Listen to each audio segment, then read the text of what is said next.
আমাদের শিলিগুড়িতে কিন্তু অনেক গরম পড়েছে, আর এই গরমের হাত থেকে বাঁচার জন্য কিন্তু আজকে আমি বাড়িতে বানাবো একটা হোমমেড খুবই কম খরচার একটা আইসক্রিম।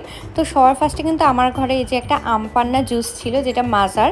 তো সেটা আমি একটা ছোট্ট একটা গ্লাসের মধ্যে, মানে কাচের গ্লাসের মধ্যে ঢেলে নিচ্ছি। আর এর মধ্যে কিন্তু একটা ছোট্ট স্টিক দিয়ে ফ্রিজে জমানোর জন্য রেখে দেবো।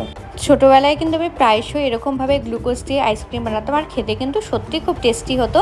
তো আজকে এটা প্রথমবার ট্রাই করব, জানি না টেস্টি হবে কিনা। তো যে দেখো ফ্রিজে রেখে দিয়েছিলাম 6-7 ঘন্টা পরে কিন্তু অনেকটাই জমে গেছে। তো এখন কিছুক্ষণ একটু বাইরে রাখতে হবে, এখনও বের হচ্ছে না আইসক্রিমটা। তো দেখি পুরোপুরি বের হয় কিনা, তো তারপরে যা হয় তোমাদের সাথে অবশ্যই শেয়ার করব। তো এই যে দেখতেই পাচ্ছ হালকা হালকা করে, মানে একটু লুজ হচ্ছে, একটু করলে হয়তো ইজিলি বেরিয়ে যাবে।